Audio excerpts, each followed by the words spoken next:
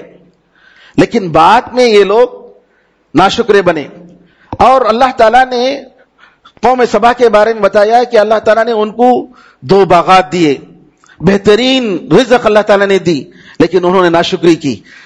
تو اس کے بدلے میں اللہ تعالیٰ نے ان کو برباد کر دیا. ان کا ڈیم کا ذکر آتا ہے, زبردست اتنا بڑا ڈیم, تقریباً 700 میٹر فاصلے پر ان کا ڈیم تھا. پیچھے جائیے. 700 میٹر فاصلے پر اتنی لمبائی تھی اور وہ اتنا ڈیم تھا کہ جس کی وجہ سے یہ لوگ اپنے کھیتوں کو, باغات کو سیراب کرتے تھے. اور اس کا نام اللہ تعالیٰ نے سیلاب جو بھیجا اس کا نام عرم تھا, عرم. اور اس کی وجہ سے سارے ان کی کھیتیاں برباد ہو گئی, ان کے گھر برباد ہو گئے. آج بھی یہ جگہ جو ہے مأرب کے نام سے یمن میں مشہور ہے. مأرب میں ڈیم کے کھنڈرات بھی ملتے ہیں. نیکسٹ جائیے. یہ دیکھیے صنعاء یمن. یمن سے تقریباً 180 کلومیٹر فاصلے پر یمن کا جو پائے تخت ہے, کیپٹل سٹی صنعاء ہے. اور یہ مأرب, یہاں جو ان کی بستی تھی قوم سبا کی, اور ان لوگوں کو جو ہے اس ڈیم کو برباد کر کے اللہ تعالیٰ نے ان کی قوم کو برباد کر دیا. یہ دیکھ رہے ہیں آپ, اس کے کچھ کھنڈرات آپ کے سامنے ہیں یہ ڈیم کے. اسی طریقے سے قرآن کریم میں ذوالقرنین کا ذکر آتا ہے. ذوالقرنین یاجوج اور ماج کو انہوں نے, یاجوج اور ماجوج کے جب وہاں فتنہ مچا رہے تھے, جو قیامت کی نشانیوں میں سے ایک نشانی ہے, تو ذوالقرنین نے ڈیم بنایا, بند بنایا, ایسا بند تاکہ وہ لوگ وہاں کے رہنے والے ان کے شر سے محفوظ رہیں. یہ کون سی جگہ ہے اس کے بارے میں بہرحال اختلاف ہے, لیکن آج کل کی تحقیق کے حساب سے وہ جگہ, نیکسٹ, یہ جگہ جو ہے ازبکستان اور قرغیزستان جو رشیا کے سے آزاد ہوئے جو علاقے ہیں، ان علاقوں میں جو پہاڑیاں ہیں، ان پہاڑیوں کے بیچ میں اس پر برف ہے، پورا زبردست برف. یہاں کچھ مصری علماء گئے اور جا کر ان لوگوں نے تحقیق کی، اور انہوں نے یہ جو دیکھ رہے ہیں آپ، یہ دیکھ رہے ہیں، یہ دیکھیے پہاڑوں کے بیچ میں اس طریقے سے بنایا گیا ہے. اور یہاں ان لوگوں نے ویڈیو میں باقاعدہ بتاتے ہیں، یوٹیوب میں ہے، کھود کر بتاتے ہیں پتھر نہیں ہے، لوہا ہے. پتھر نہیں ہے، لوہا ہے. تو لوگوں کا کہنا ہے کہ اسی جگہ جو ہے یاجوج و ماجوج کا جو بند بنایا تھا ذوالقرنین نے، وہ یہی جگہ ہے. پہاڑوں کے بیچ میں ان لوگوں کو نہیں آنے کے لیے بند، اور آج اس پر پوری طریقے سے برف سے اٹا ہوا ہے، کوئی اس پر پہنچ نہیں سکتا. اللہ تعالیٰ ہی زیادہ بہتر جانتا ہے. ہاروت اور ماروت کا ذکر آیا ہے قرآن میں سورہ بقرہ میں، کہ اللہ تعالیٰ نے ہاروت اور ماروت دو فرشتوں کو آزمائش کے طور پر اللہ نے اتارا تھا. یہ دو فرشتے جادو سکھاتے تھے اور کہتے تھے کہ جادو مت سیکھو، یہ فتنہ ہے، اس کی وجہ سے آدمی کافر بن جاتا ہے، تم کفر کا کام مت کرو. آزمائش کے طور پر اللہ تعالیٰ نے اتارا تھا، اور وہ لوگ یہ بولتے بھی تھے. اب یہاں اس کا ذکر قرآن سورہ بقرہ سورہ نمبر 2 آیت نمبر 102 میں، تو یہ جگہ جو بابل کا جو ذکر آیا ہے، بابلیون، جو عراق بغداد سے تقریباً 94 کلومیٹر 94 کلومیٹر فاصلے پر ہے. آپ دیکھ رہے ہیں یہ عراق کا ملک ہے، اور یہاں جو ہے بابلیون ہے، بابل کے نام سے یہ جگہ مشہور ہے، اور اسی جگہ جو ہے فرشتوں کو اتارا گیا تھا. بابل کے کچھ جو ہے کھنڈرات آج کل. اس کے بعد سورہ قلم میں اللہ تعالیٰ نے باغ والوں کا ذکر کیا. باغ والے جو ماشاءاللہ ان کی کھیتی باڑی اچھی تھی، باپ مر گیا تو بیٹوں نے کہا کہ غریبوں کا حق ہم نہیں دیں گے، غریب آنے سے پہلے راتوں رات ہم کیا کریں، اپنی کاشت کر لیں اور ہماری کھیتی کا پھل ہم نکال لیں گے، غلہ نکال لیں گے. نتیجہ کیا ہوا؟ اللہ نے عذاب بھیجا. تو اس کے بارے میں کہتے ہیں کہ یہ جو ہے یمن میں دوران نامی جگہ ہے جہاں پر یہ لوگ رہتے تھے. یمن میں سورہ قلم میں اس کا ذکر آتا ہے 29ویں پارے میں 29 جز میں. دوران نامی جگہ میں جو ہے یمن میں یہ جو ہے علاقہ تھا. اس کے بعد اصحاب الکہف کا ذکر. اصحاب کہف غار والے یہ کہاں تھے؟ ان کے بارے میں اختلاف ہے کہ یہ بنو اسرائیل میں سے تھے یا کرسچن تھے. علماء کے دو اقوال ہیں، عیسائی مذہب کے ماننے والے تھے کہ یہودی مذہب کے ماننے والے. بہرحال یہ لوگ جارڈن میں ان کی جگہ بتایا جا رہا ہے، جن کا ذکر کہ یہ غار جو ہے جو عمان سے 8 کلومیٹر فاصلے پر ہے، جہاں پر یہ لوگ غار میں جا کر پناہ لیے تھے. اور نیکسٹ یہ غار کے جو ہے بتاتے ہیں کہ یہی غار تھا جہاں پر یہ لوگ جا کر پناہ لیے تھے، اور تقریباً 300 سال سے زیادہ جو ہے یہ لوگ اللہ تعالیٰ نے ان کو ایسے ہی سلا دیا تھا. جی ہاں، یہاں پر نبی کریم صلی اللہ علیہ وسلم کی سیرت سے پہلے نیکسٹ ہم نبی کریم کی سیرت کی طرف آتے ہیں. اللہ تعالیٰ کا کہنا ہے ہم نے سارے لوگوں کو ان کے گناہ کے بدلے میں لیا.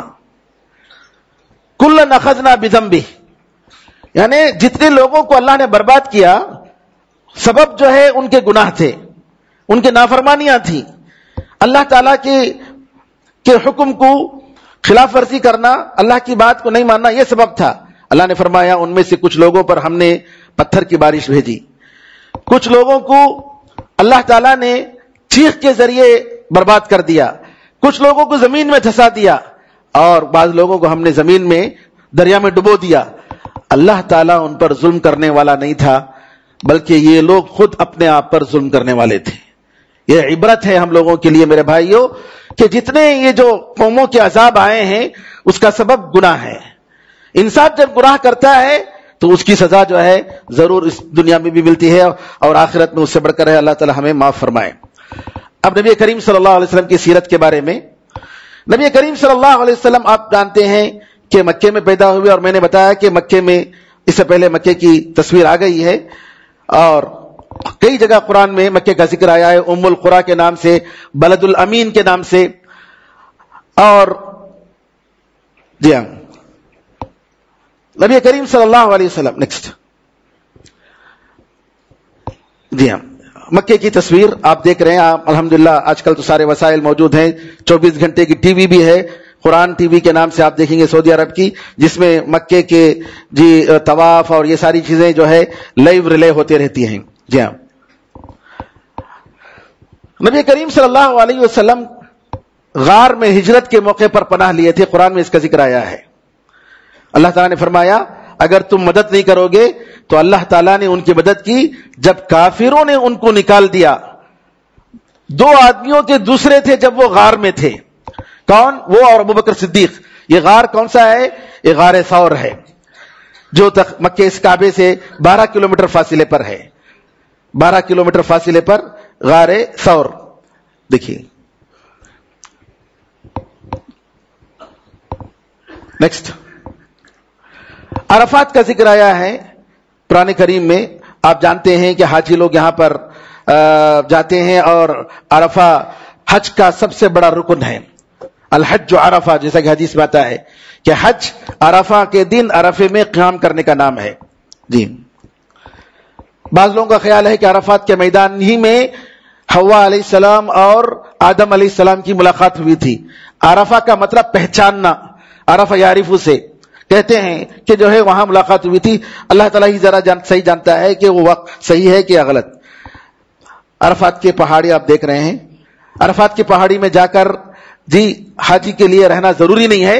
نبی کریم صلی اللہ علیہ وسلم نے یہاں قیام کیا تھا، اور آپ نے کہا عرفہ کے میدان میں کہیں بھی رک سکتے ہیں.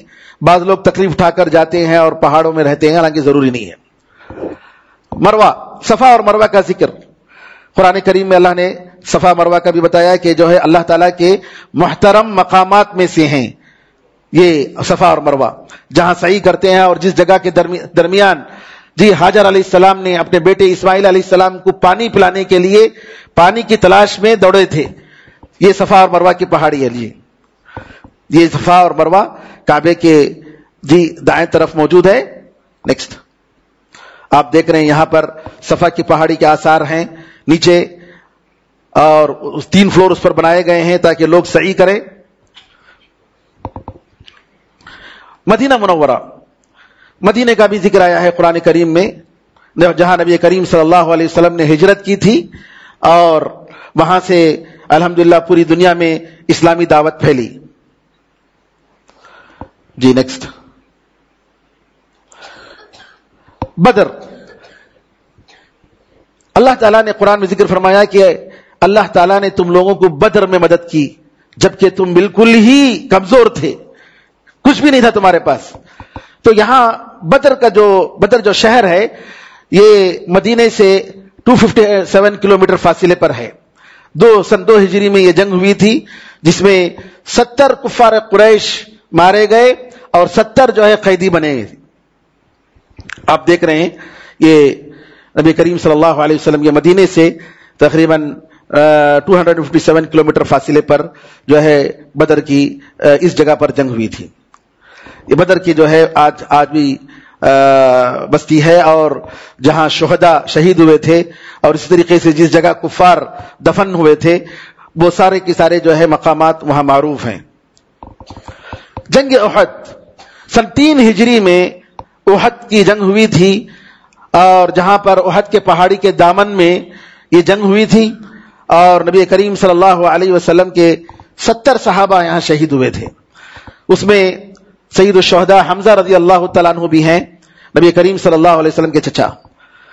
یہ تقریباً یعنی مسجد آج کل کے حساب سے اگر دیکھیں گے تو مسجد نبوی سے تقریباً 4-5-6 کلومیٹر فاصلے پر ہے، بالکل قریب ہے. اور احد کا پہاڑ، اور اسی کے دامن میں آپ دیکھ رہے ہیں کہ جو ہے یہ شہداء احد کے نام سے وہاں جہاں حمزہ رضی اللہ تعالیٰ عنہ اور دوسرے صحابہ شہید ہوئے تھے ان کی قبر ہے، قبرستان، جہاں لوگ جو ہے زیارت کرتے ہیں اور ان کے حق میں دعا کرتے ہیں. یہ احد کی پہاڑی ہے، پیچھے جائیے. اور اسی پہاڑی کے کسی چوٹی میں نبی کریم صلی اللہ علیہ وسلم نے 50 صحابہ تیر انداز صحابہ کو رکایا تھا اور یہ کہا تھا کہ ہماری جو بھی حالت ہو جائے، پرندے ہمیں نوچ کر کھائیں، جب تک میں تمہیں اجازت نہ دوں تم ہرگز اس جگہ سے نہیں ہلنا.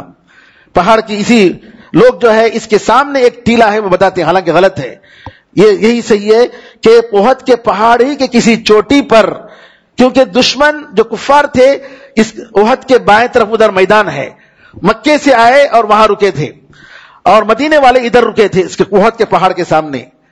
تو جنگ جو ہے میدان میں ہوئی تھی، تو ڈر یہ تھا کہ کفار یہاں سے آ کر اندر اس طرح سے آ جائیں. تو نبی کریم صلی اللہ علیہ وسلم نے احد کے پہاڑی کی کسی چوٹی پر 50 صحابہ کو جو ہے رکایا تھا. اور اس وقت خالد بن الولید اور عمرو بن العاص یہ دونوں بڑے جنگجو کمانڈر تھے، بڑے زبردست، جو کفار قریش کے فوج میں تھے. وہ موقع دیکھ کر جب صحابہ کچھ یہاں کم ہو گئے آئے، یہاں جو صحابہ تھے باقی ان کو ختم کر دیا اور ادھر آ کر جو ہے بالکل کایا پلٹ دیا، جنگ کا کایا. شروع میں مسلمان کامیاب ہو گئے اور جیسے ہی اس کامیابی کو دیکھ کر یہاں کے کچھ لوگوں نے جو جلد باز تھے انہوں نے کہا کہ ہم تو جنگ جیت گئے، اب کچھ نہیں، ابھی جانا ہے، وہاں چھوڑ کر آئے. تو نتیجہ یہ ہوا کہ 70 صحابہ شہید ہو گئے، نبی کریم صلی اللہ علیہ وسلم کے دندان مبارک شہید ہو گئے. جنگ خندق کا نام تو نہیں ہے قرآن کریم میں، لیکن اس کے بارے میں اللہ تعالیٰ نے ذکر فرمایا کہ جب یہ کفار یہودی، کفار قریش اور عرب کے بڑے قبیلے اوپر سے نیچے سے آئے اور تمہاری نگاہیں ٹیڑھی ہو گئیں اور تمہارا دل یہاں گلے کو پہنچ گیا، مطلب یعنی حالت بڑی بری، اتنی دہشت اور وحشت کی حالت تھی کہ مت پوچھیے. تو اللہ تعالیٰ نے اس کا ذکر فرمایا جنگ خندق کا.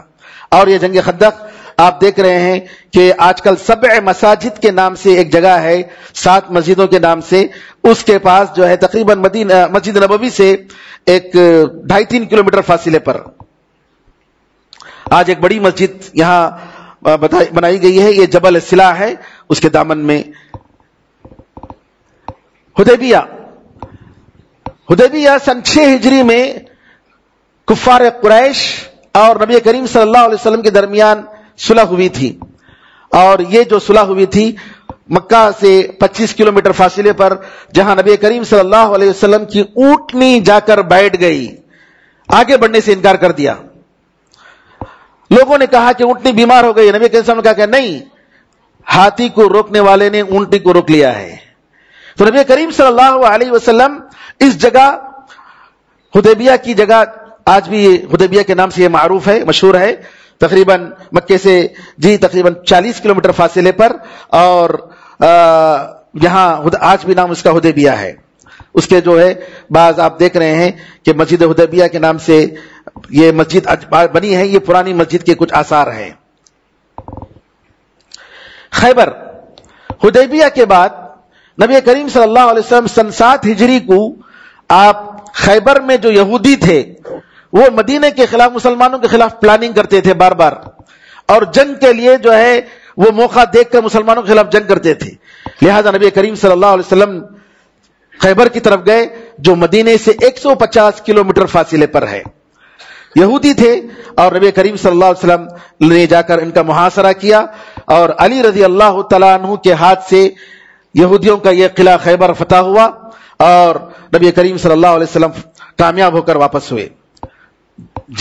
خیبر. حنین سن 8 ہجری میں فتح مکہ کے بعد مکے کے قریب ایک بڑے قبیلے رہتے تھے، وہاں پر نبی کریم صلی اللہ علیہ وسلم نے، آج کل اسے شرائع کے نام سے وہ جگہ ہے جو مشہور ہے، اور وہاں بہت زبردست جنگ ہوئی تھی.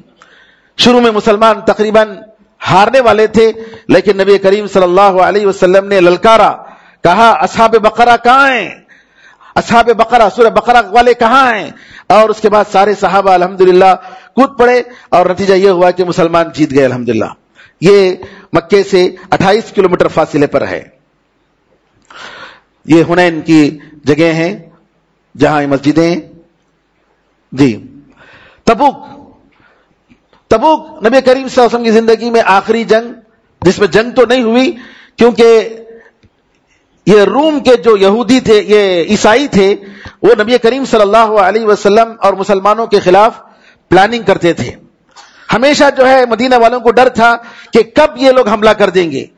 اس لیے نبی کریم صلی اللہ علیہ وسلم ایک بڑی فوج لے کر سن 9 ہجری کو جاتے ہیں، اور بہت دور کا سفر، اور وہ بھی سمر میں. 670 کلومیٹر فاصلے پر مدینے کے نارتھ میں جو ہے یہ تبوک ہے، دیکھ رہے ہیں آپ، یہ جارڈن کے بالکل بارڈر میں ہے، کیونکہ جارڈن اور یہ فلسطین یہ پورے کا پورا عیسائیوں کے ہاتھ میں تھا، اور یہ لوگ پلاننگ کرتے تھے مدینے پر حملہ کرنے کی. نتیجہ یہ ہوا کہ نبی کریم صلی اللہ علیہ وسلم گئے اور وہاں تھے، لیکن دشمن نبی کریم صلی اللہ علیہ وسلم کی خبر کو سن کر بھاگ گیا، تو جنگ نہیں ہوئی. پھر اس کے بعد نبی کریم صلی اللہ علیہ وسلم وہاں سے واپس ہوئے. جی ہاں، تبوک کے جو بعض پرانے کھنڈرات ہیں آپ دیکھ رہے ہیں. جی یہاں آخر میں ہم اللہ تعالیٰ سے دعا کرتے ہیں کہ اللہ تعالیٰ ان واقعات سے ہم لوگوں کو سبق سیکھنے کی توفیق عطا فرمائے. ان واقعات کو دیکھیے، جو بھی ہم دیکھ رہے ہیں یہ ساری ہمارے لیے عبرت ہیں، ہمارے لیے ایک نمونہ ہے کہ اللہ تعالیٰ کس طریقے سے قوموں کو آباد کرتا ہے، کس طریقے سے قوموں کو برباد کرتا ہے. اور انسان یا قوم جب جتنی اللہ تعالیٰ کی اطاعت و فرما برداری کرتی ہے، اتنی ہی اللہ تعالیٰ جو ہے اس کو کامیابی عطا فرماتا ہے، اور جتنی جو ہے نعوذ باللہ کوئی قوم اللہ تعالیٰ کی باغی بنتی ہے، اللہ تعالیٰ ان کو برباد کرتا ہے. ان کے علاوہ حدیثوں میں، سیرت میں بہت سارے مقامات ہیں، لیکن ہم نے کہا کہ قرآن کریم میں جن کے اشارے موجود ہیں ان کو ہم نے ذکر کیا. اللہ تعالیٰ سے دعا ہے کہ اللہ تعالیٰ ہم سب کو قرآن کریم کو سمجھنے، اس پر عمل کرنے اور اس کی طرف دعوت دینے کی ہم لوگوں کو توفیق عطا فرمائے، ہم سے قبول فرمائے. آمین ارحم الراحمین. الحمدللہ رب العالمین، وصلی اللہ وسلم علی نبینا محمد وعلی آلہ وصحبہ اجمعین. والسلام علیکم ورحمۃ اللہ وبرکاتہ.